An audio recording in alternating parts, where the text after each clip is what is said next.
So my name's Edward Button. I'm a director of photography and producer. I'm also the former artist in residence at Technicolor New York, and I'm going to be moderating this panel with an incredible group of people. I'd love to start out with just everybody introduce themselves a little bit and talk for a minute or so about the work you're doing.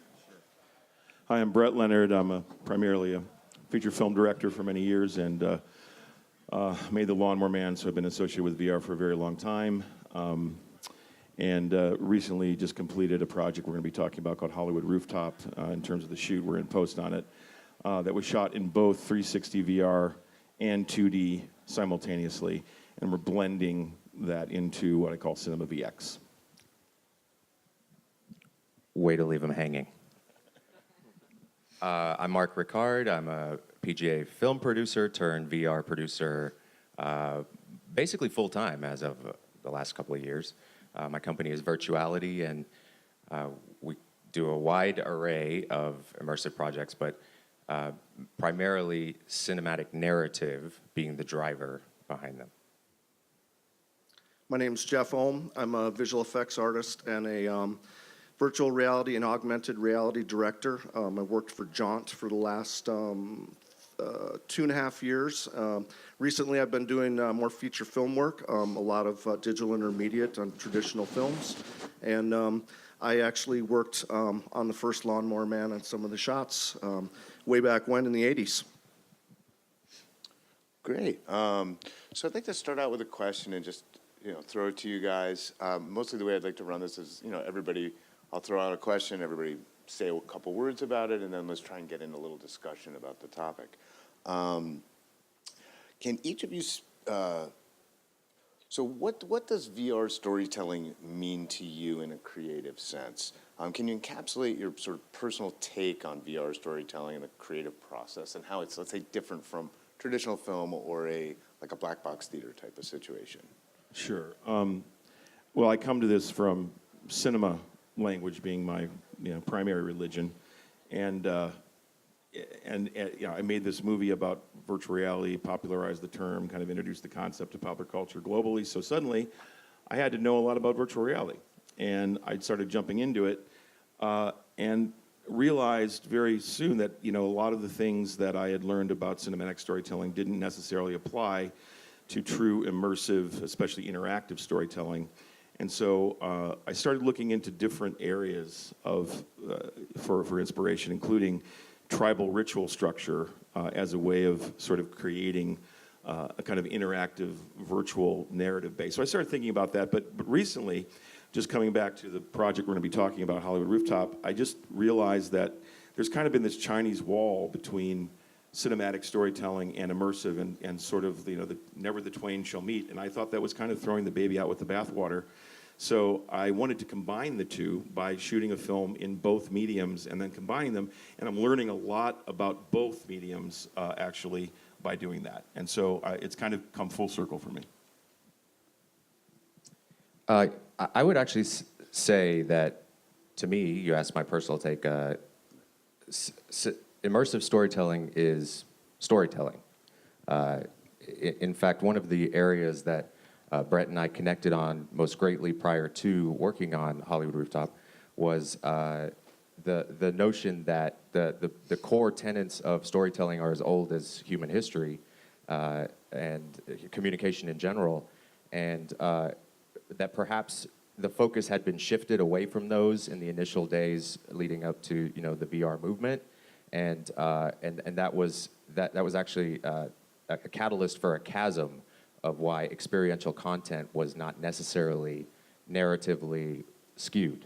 And as these things go, once you figure out the tech and the structure and the limitations and the usage of the equipment, you can then start to focus on the core elements, which are the basics of storytelling and the character arcs and the connectivity with the viewer or end user. And so really to encapsulate that, I think immersive storytelling is as simple as any storytelling, and that's kind of, if you keep that as the backbone of what you're trying to accomplish with your project, you're going to at least have something, a semblance of a connective tissue and an arc and a thread.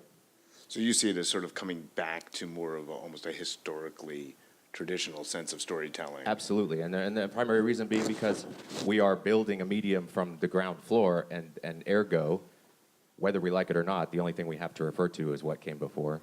And so let's use the best of that. Let's use the proven methodologies and make sure they become the bedrock of what the tech will afford down the line. You know, moving human emotion in a story is actually the same thing, whatever medium you're using. There are tenets that were just hardwired in our DNA to certain narrative. And I think if you can activate that in a new medium, there may be different modalities to activating that, but it actually is the same thing. And for me, it actually goes back to more ancient forms of storytelling that were more experiential when people were just in a ritual kind of creating their tribal mythology and how they were connecting that into other groups and creating, connectivity between different language systems. And so it actually is sort of like an ancient future combination.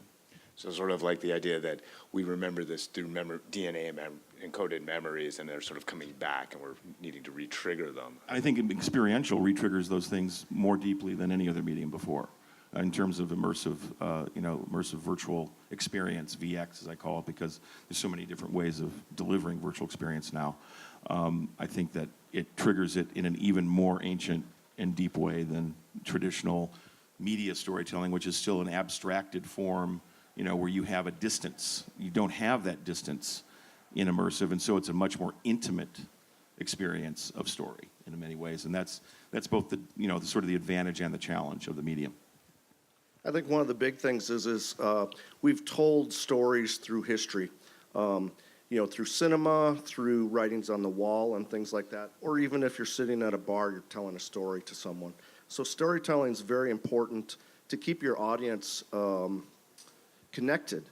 One of the things I've been finding in some of the early virtual reality things is that the people were trying to do too much with the camera.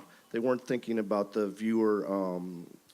viewer's comfort level and things like that, which sometimes take you out of the story. So one of the things is that you really need to utilize the technology and utilize the tricks of the trade of audio cues and visual stories moving and directing the viewer's gaze in the 360 world, which I think is probably one of the bigger challenges, especially, if you guys are shooting a 2D and a 3D piece at the same time, to be able to orient your audience is very important.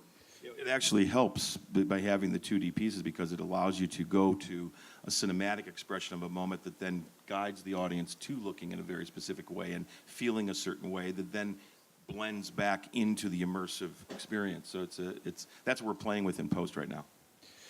And that tees up sort of my next question really well. Is how do you most of us come from originally traditional filmmaking. We have a background in that aspect. How do you approach sort of technically and creatively shooting this medium slightly differently?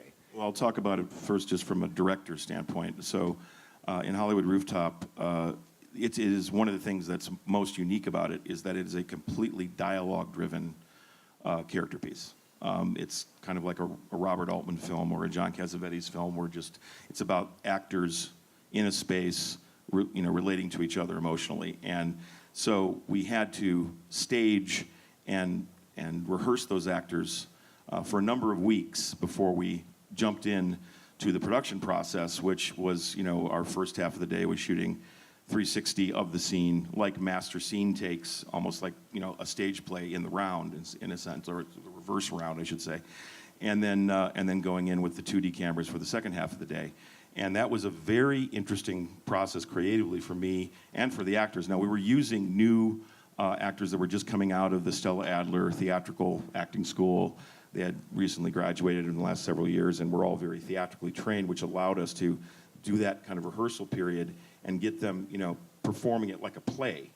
And my original background is in the theater as well, so I was really drawing on those aspects of my experience to bring into this, this sort of dual medium process. But then when we switched over to traditional cinema, and Ed was the cinematographer, it was a real mindfuck, in all honesty, because it was just like, where we're thinking about everything all around us, and then suddenly I was, the actors think, but he's in the wrong place over there. I said, we're only here right now. And they literally didn't understand the traditional cinema aspect because we had trained them so much on the 360 aspect. So it was a very unique creative process to get us switching between those things. And for me, directorially, that was the most challenging thing about the film. It's definitely one of the things that in casting the various projects for VR, which I've probably got at least 45 or 50 that I've been involved in the last few years. So that's a lot of them. But traditionally, we'd cast theatrical actors simply because they could hit their marks. And we're the TV people, where you try and get it in one take, so it could be one long take. The TV people were not used to hitting their marks. They were used to being able to be picked up in an edit. So your example of the theatrical actors is really a good point. And they were new theatrical actors. This is really, for many of them, the first feature they had ever done. And so they were very malleable. And I realized that if we were using more experienced actors, it probably wouldn't have been able to happen because we had to really push these actors to get this in the can. We shot the entire film. It's a full feature, 120-page script, fully dialogue-driven in 18 days in both mediums. So it was my whole experiment here was to do something with the sort of micro-budget indie spirit of cinema, and like John Cassavetes had pioneered, in the 60s and 70s with 16 millimeter neorealism, out of New York. That was one of my inspirations on this, and the early experiments of Robert Altman. And I thought, what would they do if they had a 360 camera? So I was trying to sort of create a process that was bringing that into the medium because I didn't see many people doing that kind of dialogue-driven, character-driven piece. And it necessitated having sort of fresh, new actors to actually do it and get it done within this time frame. Just to encapsulate, because they covered by and large anything I could have said, other than to say that I actually find the variances between producing a film and producing a piece of immersive content to revolve largely around the size of the crew and the equipment that's used, and to a large extent, the production portion of VR is possibly more forgiving than traditional film. Depending on which DP you have and how many lights they need, of course. But in that regard, the budgets become slightly lessened. You can maximize, the value of the media that's captured depending on how you divisively structured it. But from an approach standpoint, it doesn't logistically have to differ as much. Well, of course, Mark, as the producer on the film, had to put together. We actually shot the film in a stylized set that had a dome for the sky, a projection dome that was live during the entire scene shooting and was reacting to the scenes, and also a full projection cyclorama that was the kind of Hollywood rooftop of the mind sort of landscape that was also reacting to the scene. So it was a kind of VR within VR, and then shooting a movie within all of that. And Mark had to put together a number of different elements that you wouldn't usually put together, except for kind of a larger visual effects film. But they all had to be real time because we're actually shooting it in real time in the 360 component. So he did a great job on pulling together very disparate elements for a very, very tight budget. And that was challenging, I'm sure. Yes, it was. It continues to be a challenge as these things go. Yeah. But I can't say enough about how leaning into the shortcomings of what others might inherently perceive as challenges, and embellishing them and making it a factor by design is key in pulling it off and maintaining the integrity of the bookends. You have to make every problem a feature, basically. And that's a creative process. But that's the great thing with the indie spirit of filmmaking that I've always loved. It creates discovery because of the limitations you have. And a lot of times, in the VR world, we've done, there's been a lot of brand work and corporate work. And it's, many of the people that we talked to said, you're crazy to try to do this within a micro budget. But that's exactly the reason I did it, because I wanted to bring that kind of spirit to it and create something that it's bringing us things we never would have thought of because we put ourselves into a very difficult creative situation, and that actually, is the mother of invention in many ways, and it's working out very well with this particular project. That actually echoes a lot of my experience with it. And when people ask me this question, I often come to the conclusion that you have to think about everything you have to think about when making a traditional film or any traditional piece of storytelling media times 10. You have to think about what's going on in the bathroom down the hall. You have to think about what's going on outside in the parking lot of all these things, and it shows through. For sure, Brett, when Brett came to me and asked about this project, he said, "Am I crazy to do this?" And my reaction was, "Yeah, you are, but I think we can do it." Which makes us all crazy. Why don't we move on? Why don't we show, we've got a trailer, a sneak peek trailer of the process. So one of the things in that you see, Seek is mentioned. Seek is actually one of the primary financiers on the film, and also this is a film that has distribution lined up, which is very rare for a virtual reality piece, and it's a feature. So it's going to be, I call it a frag film because in 360 it will be released in fragments. It's not a series, it's a film, but it's in fragments because you don't want to have someone sit through a 90-minute to 2-hour film in a headset. And we also plan on distributing this in other venues like immersive domes and such, because it actually, we're doing tests where it works very well in that kind of situation. So we'll talk a bit more about it now. Yeah, and that actually tees up a question I'll jump ahead to. So since the distribution methods for a lot of VR, cinematic VR, and different projects that are coming out are new and somewhat specific to each type of medium, do you factor in to the creative process from the beginning these distribution methods, or do you have some do's and don'ts with prepping your project, considering distribution is rather in flux? How do you approach that in your pre-production before you start your project?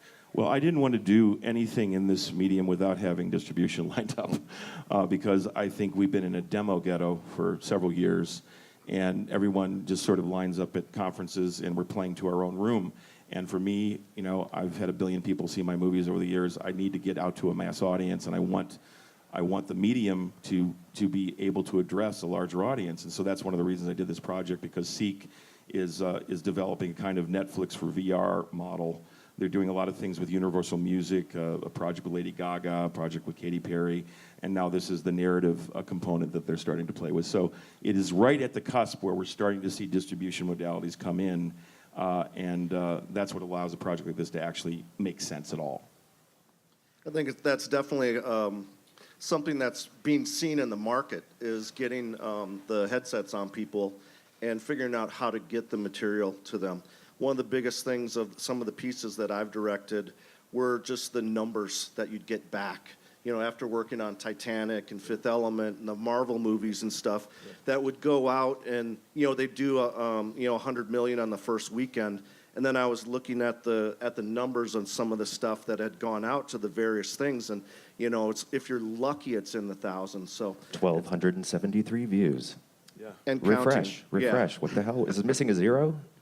But that's one of the nice things about all the immersive and location based entertainment is people are actually going out and seeing it, and I think a collaboration of having something in 2 different mediums like that, where they see the long form, and then you go and you hit a website and you can get added features, and maybe it'll get you out to go get a cardboard or better, get a Go and things like that. Well, sorry, just to button that. From any producer making any piece of content should know where the hell it's going to live. I mean, it's one of the biggest rookie mistakes, whether you're making a movie or a digital series or a piece of 360 content. But this was unique in the fact that we had assets that can be shown in a traditional medium to a room full of people to give you the gist of the story and the sense of the setting. It doesn't subsidize, mind you, the sense of presence that's derived from viewing it in the actual immersive realm and the blended mediums, but.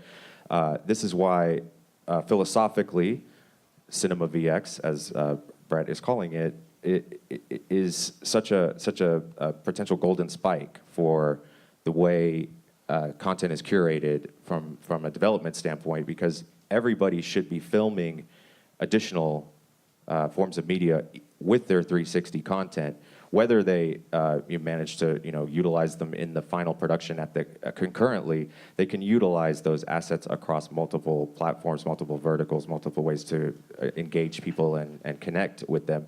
And that's standard marketing. That's how you drum up interest to people. It needs to find them. They need to see it. They need to be interested, and then it converts. So with this, we're actually finishing a complete 2D traditional version of this film.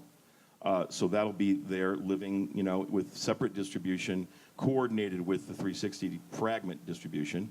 But my belief is that you have to do these hybrid projects now at this point in the medium, because there is a business model for the traditional medium of independent film, and it allows us to bootstrap the medium and get people to understand the context of it through a medium that they understand better. And then when they see that, if they like what they see, they'll go and check out the 360. Maybe they won't even watch all of it in 360, but they'll watch certain aspects that they like in 360 in those fragments. So and then if they're very compelled by that, they'll watch the whole thing that way. So it really is about doing this hybrid approach right now that I think is very, very critical to actually bootstrapping the medium into a greater and greater audience share. And that's one of the things this is a very independent, small movie version of that. And we have some other projects coming up soon that are larger versions of this same kind of model. So let's continue to talk about pre-production a little bit. Both Jeff and you, Brad, and Mark, we've all done a lot of work with actors in the VR space. How in pre-production, like for instance, this project, we had the opportunity to have ample pre-production time with actors, as well as do something rather unique and shoot relatively in order, which was very interesting for this medium. Can you guys speak to a little bit about both your experience with actors, what's worked, what may not have worked, and also you, Mark, in terms of coordinating and producing, being able to pull off this type of project? Yeah, like I said, it's great watching that piece. I really like it, and I have a son who's a up-and-coming actor and a bartender, which is classic, and I have a daughter that's producer of reality for Netflix shows. So taking those type of things into consideration, the age of your actors, how they move, how they look in VR. It's not a close-up medium.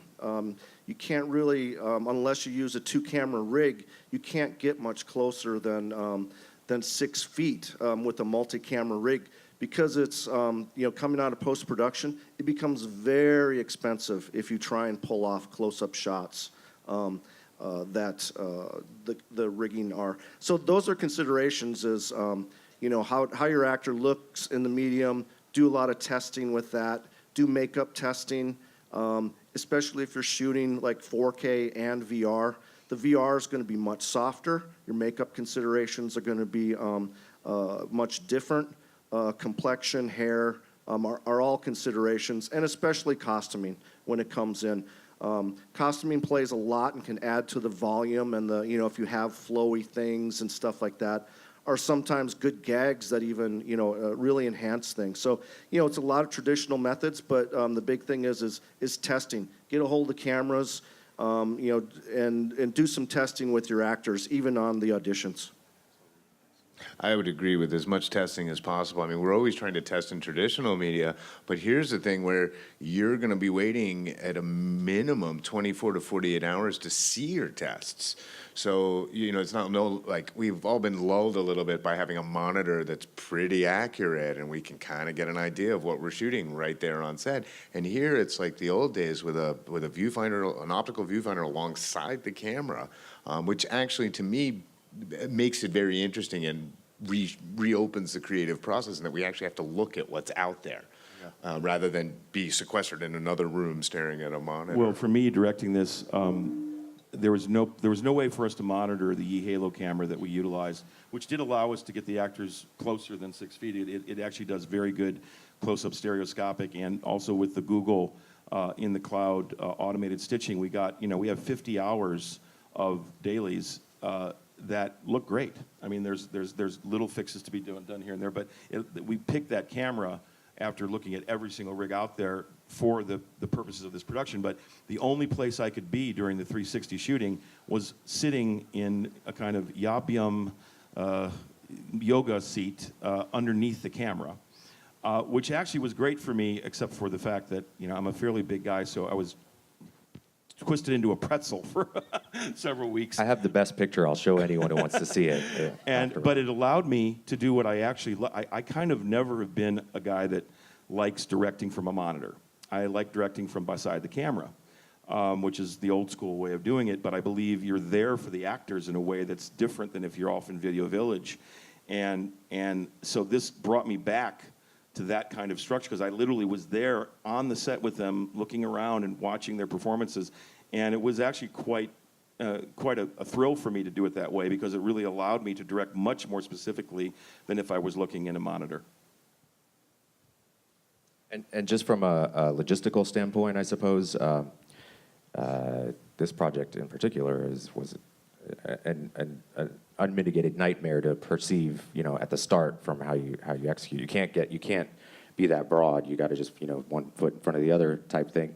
But I made sure wherever it was, you know, possible to you know, run with things, that we were nurturing how the 360 was going to be executed, because the 360, then the way we structured the schedule, as you know, was kind of a dry run to then come in and do coverage, which is kind of a typical workflow on the set with masters versus coverage anyway. So in my mind, it was that we could do the 2D part, you know, kind of second nature, but we really had to account for the building of the environment, which is unusual in a lot of ways. Many 360 pieces are using native environments, and there's not a set build. But then, as Brett said, we imported a dome. We were projection mapping the actual set, as it were, the actual location, which I do highly recommend in terms of controlling an environment if you have the means. But yeah, definitely, if you're doing anything 360, and the final outcome is a 360 series and not just a sidecar marketing piece, you should nurture the logistics surrounding the 360 first, and then work the 2D or coverage or additional elements around what you've fashioned for the 360. Yeah, I mean, I found it an incredible experience to be able to have the unbelievable luxury of having almost all the actors available almost all the time, so that when things did change and somebody needed to be called in, I mean, that's rare, if not unheard of today. That's the benefit of using non-union actors too, because they show up and they don't know any better. Exactly right. But I would highly suggest, from my experience as a director of photography, I mean, that liberation that gives, the ability to have actors run through. I mean, Brett, maybe you can speak a little to this, of how it was just unbelievable to have these actors had run through together as an ensemble this project, start to finish, 120 pages, I don't know, 10 times before we started shooting. And I mean, that made this project possible. Well, I've always been a director that likes a rehearsal period. Of course, that gets very difficult, especially the higher end actors you use. Usually they come in a day before, if not the day of.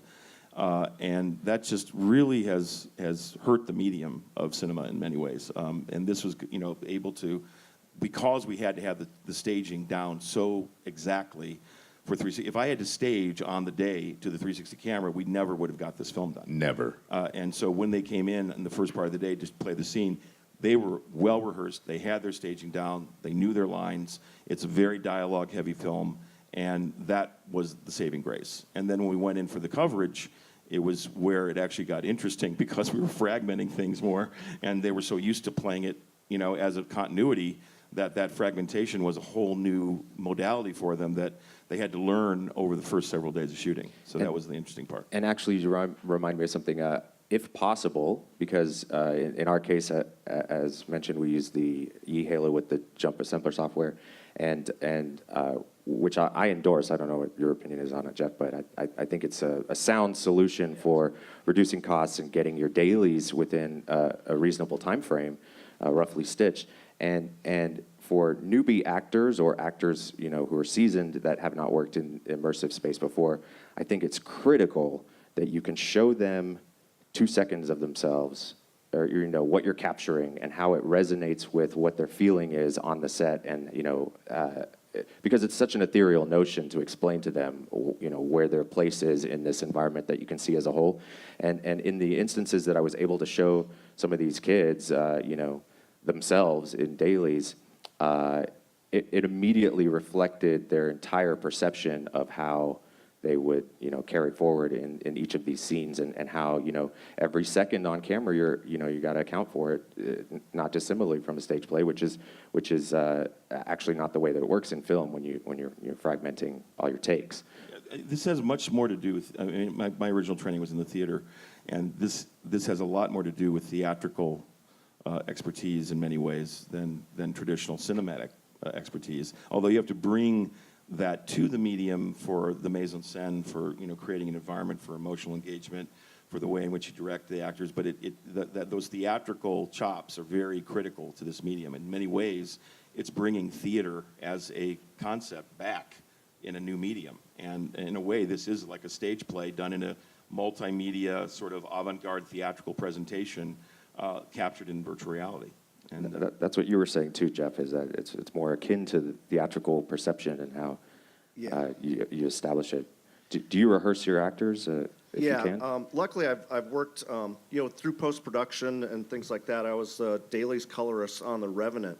So I was able to see Chivo and Alejandro go through and rehearse all these guys on horses and falling buildings and blowing arrows up and things like that. They rehearse all morning and then do that scene in the afternoon. And then being in post-production, being able to see how those all, go see that on set. So, I think one of the big things is, I've been fortunate to learn from a lot of great DPs and directors on how to direct talent and camera angles and camera movement, and then having to fix that stuff in post. But yeah, I think the theatrical aspect of it is very important because they can hit their marks. They're used to doing, long takes of things, which a lot of the traditional television actors don't have the chops for it. So on Hollywood Rooftop, because the rooftop was the place where the actors as characters would go and hang out and smoke cigarettes and joints, we had a lot of butts on the stage. Of course, they became our marks throughout the whole thing because the stage was covered. So those three butts together, that's where you're supposed to stand. And it really came in handy to have something that was designed into the sequence itself to use as marks, because you just can't put tape down. You'll see it. Was I the Marlboro or the Philly Blunt? Exactly. I can't remember. It got confusing sometimes, but... But I saw that as well, actually, that it was really great to have actors that were willing to and able to break out of what they traditionally knew how to do. I could imagine with a more experienced actor, it would be, depending on their personality, and more difficult to get them to open up to like, your nuanced performance is not working here. You've actually got to indicate more. Yes. And even though that feels unnatural, it's not what it looks like. Yeah, these are full body performances. And these were young actors that, are very present and in their bodies, and they really were comfortable with that. And so that was one of the aspects that was really critical to making the drama work, and because you have to have that quality in an immersive drama. As a fan, I'll ask this question of you. I'll turn the table. So have you used virtual production and the Unreal Engine playback and tried any of that stuff yet, where you can really work as a director with the camera? Well, yeah, there are other projects that we're doing. Not this one. This one is much more of a kind of theatrical presentation. But we had a no game engine mandate on this one.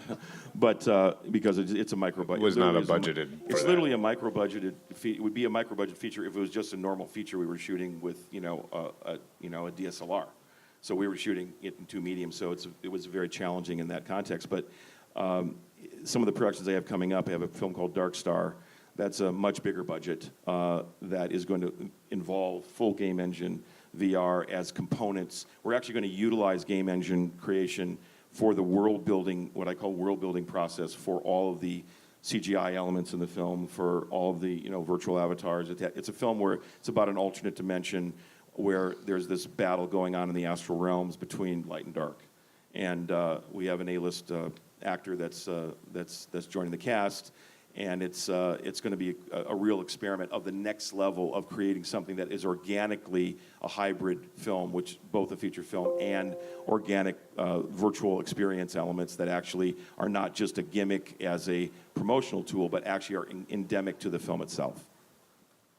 And I think virtual production is actually probably the gonna move to the head of the class with respect to 360, 2D, the whole lot. You know, once the environments are photoreal enough and there's enough of a catalog of the planet, it's only going to make sense for everybody's budget to do it that way. Yeah, one of the things that I saw I went to the visual effects bake-off last week, and First Man used rear projection for all the the in-capsule stuff. Mary Poppins used rear projection. So a lot of the old traditional techniques are coming back. Yeah.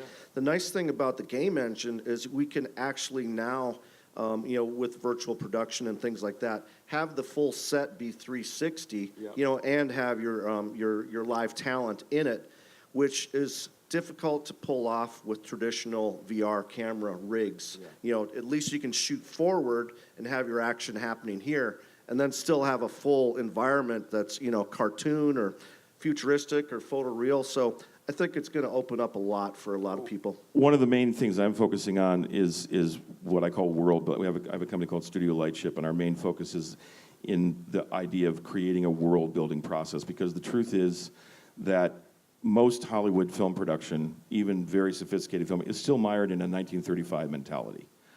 It's not really embracing all the things the technology can do and really looking at what's the process flow for that, both from a creative and technical standpoint. And you really have to kind of reinvent the process from the ground up. And the next projects I'm doing are very much about doing it that way and subverting and disrupting the traditional visual effects pipeline, which actually has become very dysfunctional in my view. We need to do things more cost effectively. For me, technology should make it more cost-effective and more efficient, not the other way around. So I think that's just a creative challenge more than anything. And so we're kind of trying to build a process from the ground up where we're building, taking an IP, like a film script and that concept, and building the world of that film as a first thought. And then those world-building elements inform the feature film production, the augmented reality comic graphic novel production, all things in this transmedia ecosystem that IP is addressing. And that's really, I believe, the way you have to think now in this new immersive era, because if we're not doing that, we're not creating the product suite that's necessary around any given creative IP. And what happens right now is, in the traditional Hollywood process, is that we reinvent the wheel at every single point in the process. And that's crazy, because these are digital assets. They're virtual real estate. We need to create the virtual real estate in a really smart way that can be utilized across all of those products in a transmedia ecosystem. And that's really one of the most exciting things for me, because it actually brings about a new way of thinking about it creatively as well. And when you get that happening, the inspiration hits the new process from a technical standpoint. Now you've got everybody spinning in a very, very unique direction. And that's what makes the magic happen when anyone experiences it either on a screen or in an immersive environment. And we have to get that energy into this medium more than just the technical process being the focus, because that's been too much of the focus, I think, for the last several years. There's also a common problem I run into, and maybe specifically as a director of photography, because we get into this virtual world, and as Mike Woods puts it, Mike Woods is a very successful creative director in VR. As he puts it really well, I think, is your first instinct is to be like, we don't need our director of photography, we don't need our gaffer. And by day 3 of dailies, you've got 4 PAs hunting for your DP and your gaffer going, can we get them back right now? So the danger, as we migrate into that world, also not throwing out some of the creative input we have, and getting keeping a collaboration there amongst people is critically important from my end. And maybe that's because I'm sitting on the end that people instinctively want to get rid of. I think it's crazy to try to get rid of that. We were definitely. But the same with production design. The same abused you. I mean, abusing a director of photography, of course, is what directors do. But especially when, Eddie had to come in put lights nowhere, but light the entire scene for 360, and then we bring all the lights in for the 2D. I mean, it was quite a unique challenge for Ed. And he met it very well. So it was a very intense shoot, but it allowed us to kind of come up with a process that we're seeing some functionality in now. And it makes for an entertaining EPK, which will Oh, be yeah. coming out in spring. Oh, Lord. But yeah, I think, I've worked for a couple of the big studios on a couple Marvel movies, and I was at DreamWorks Animation for 5 years. And there is a much better trend now towards utilizing all your assets and making the, taking time in pre-production to make sure that if you make a character, that he can work in a couple different systems when you rig him and things like that. And, now with, Unreal Game Engine and Unity and things like that, those are actually becoming part of the previs aspect of it. If you use Unreal Engine or Unity in your previs, some of those assets can be utilized later for post. You may have to take them into Maya or something to Exactly, yeah. animate them. There's a bit of a kludge that happens, but we're like on Darkstar, we're going to be utilizing game engines completely from the beginning, starting in pre-production to actually create an interactive graphic novel that's a product that comes out of our pre-production. Because there's all this work that goes into pre-production concept design, storyboarding, that usually isn't productized. And why not? Because there's ways of doing that now that really are very compelling, and it can be done cost effectively. So you're actually utilizing that part of your budget to create another way of substantiating your IP that then leads to the feature film and other things as well. So we have to think out of the box this way now that these new tools are in place. I would add on to sort of leading into my next question. Everyone's mentioned pre-production several times, and I would say pre-production is cheap. Double your schedule. Like, it's cheap. I know it looks expensive. You're paying people a percentage of their rate to come in, and you're like, but we're not shooting anything, but it pays in spades. Especially when you're looking at world building process. I mean, that front end process can be extended time-wise with a much more skeleton group of people that gets, really creates a lot of great assets. And I fully agree, because that time frame that gets more and more condensed the more you get into a production is the enemy, essentially. And you have to be ready for that enemy once it hits. And oftentimes we're sitting here doing something that has only been done once or twice before, or most of the team has never done it. So the idea of like, how long is this going to take? Well, how long did it take the last time you did it? And none of us have done it before. So we need to figure these things out. It's like and they say in through that Australia, experimentation. how long is a piece of string, mate? Through this experimentation, though, it's also where you figure out what's going to work, what's not going to work. Because undoubtedly something's not going to work. Let's quickly touch on, I'd love to hear from each of you your greatest hit. Like, what is the greatest hit of hurdles, technical or creative hurdles in the process of making cinematic VR? I'll jump into it. A lot of it has been some other things that I've been on the post end of it.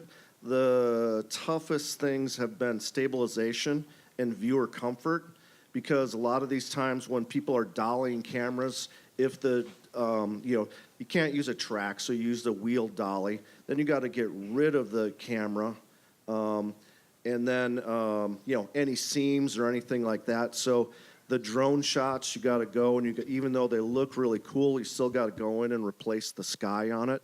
The other thing is the early drones didn't have good stabilization on them. And what happens if a viewer is sitting static and the horizon is moving? That's what creates nausea for you. So the way that things work when you're on a motion ride, it's all synced together. If it's not, you're getting sick. But if the horizon's moving and you're not, then you're just gonna push your audience away from it, because they're gonna look once and tear the stuff off. So that's been the biggest thing for me, is fixing moving cameras. I've done bobsled stuff for the Olympics, skier stuff, all kinds of things. And to try and make that stuff viewable has really been, a big technical challenge in my career. The things I shoot, I either get a stabilized rig, or I do a drone test to find a drone that works. And normally I'll put a branded logo down on the ground, so I don't have to do the removal or something like that. So you got to try and save a lot of money. You can rack up a lot of money in post in virtual reality if you don't shoot it right. So the pre-production aspect of it and the camera testing, I saw Radiant Images. Michael, that team is great. They really do some stuff. Regarding the Yi camera, it's been one of my favorites. I did a NFL immersed series, with that, which was NFL film camera guys.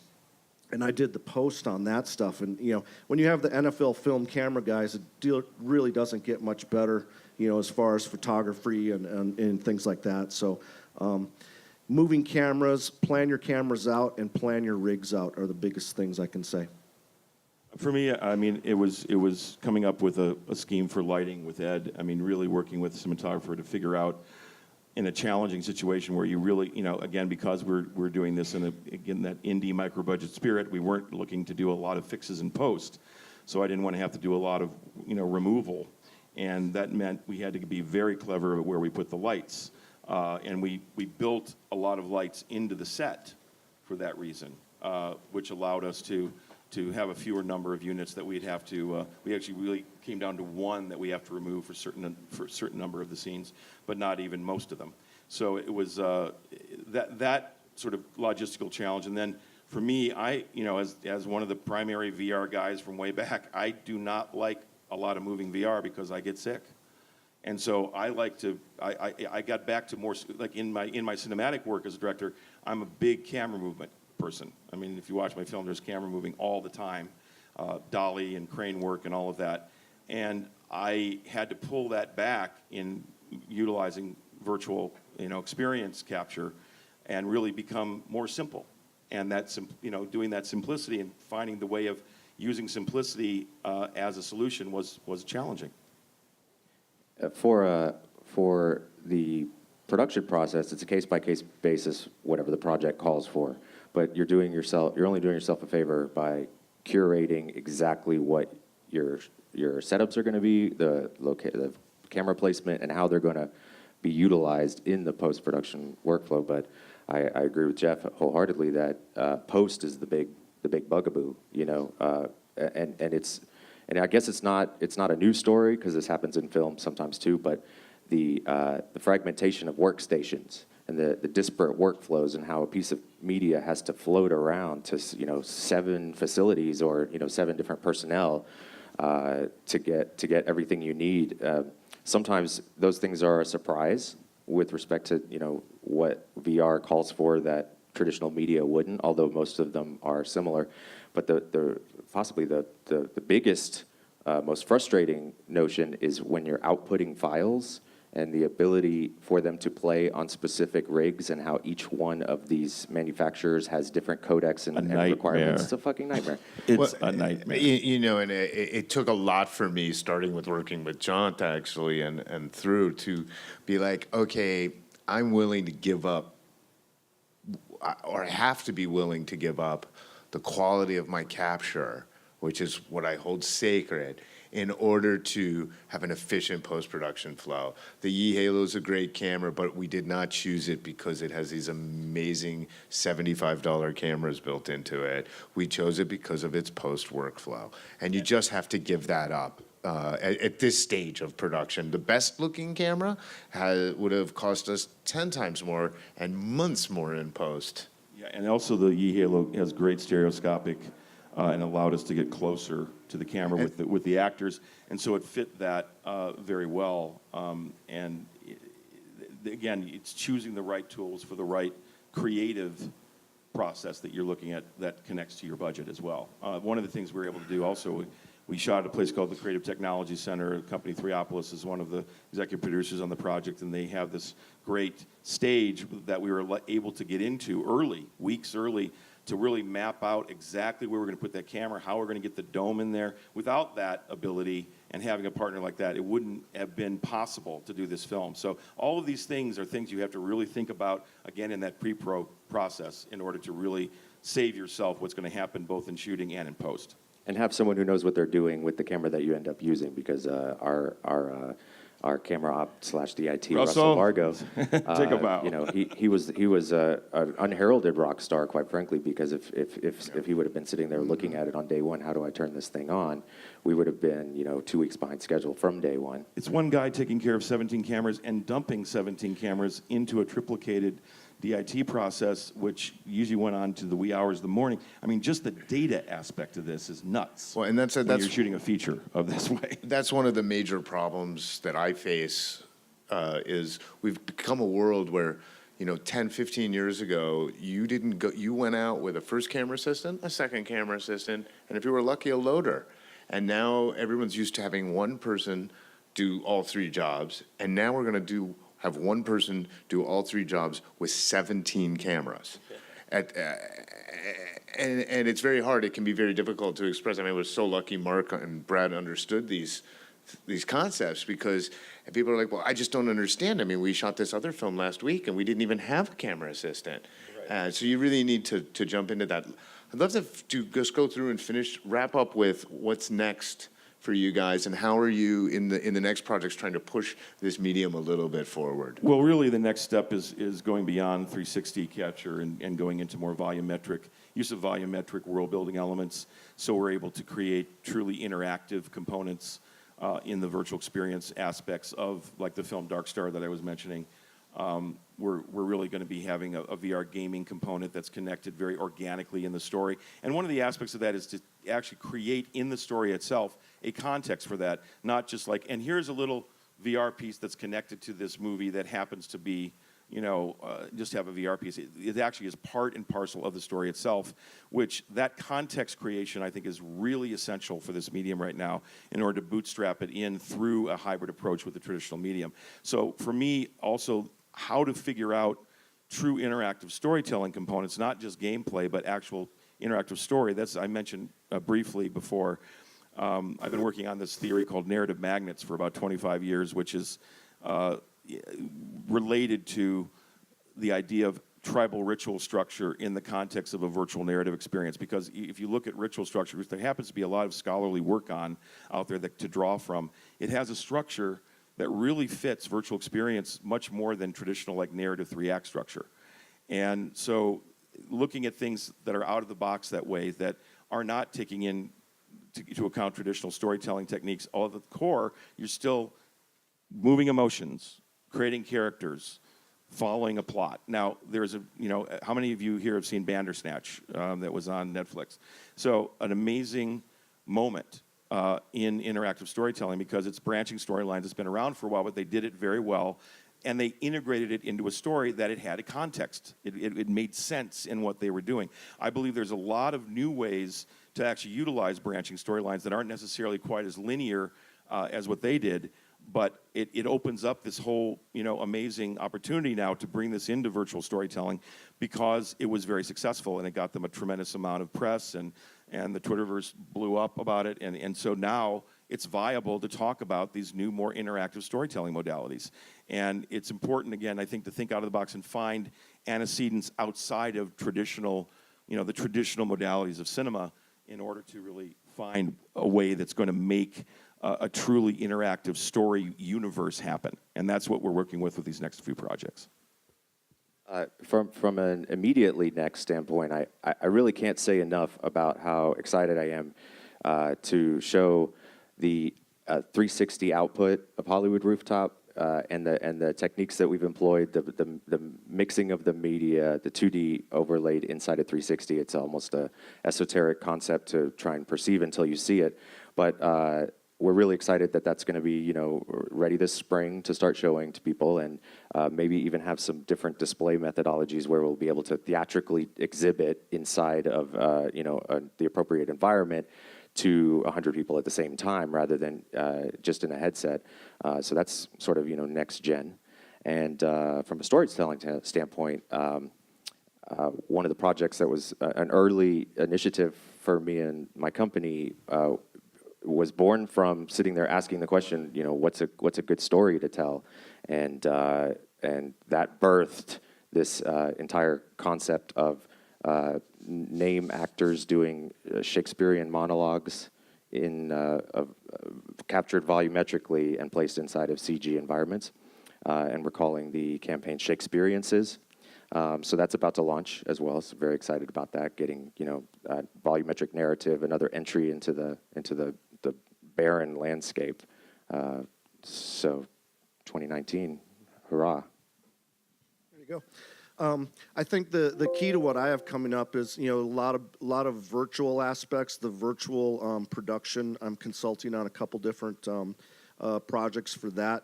The other thing is really concentrating on the virtual reality education and training aspects of it, as well as augmented reality training is really an important aspect of it. Some of the things are like Porsche and Boeing are using augmented reality processes, and in some way it is a story because you're going through a series of actions and you're following the plot, you're following the directions. So every form of everything, sales has a storytelling aspect of it. When we talk as a demo artist with sales guys and things like that, say, well, I think this is good if we tell him that we used it like this, and he goes, great, that's a great story. So sales guys like stories. Everybody likes a story. And, I'm just looking at the new forms of media that have monetization attached to them, branded education, manufacturing, healthcare, and then along with some of the virtual production aspects that can lend itself to a next generation of corporate training and branding that has money attached to it. Great. Well, thank you so much, guys. Look forward to seeing all the future stuff. Thank you. Go check out Hollywood Rooftop when it comes out. Thank you. Thanks. Twice.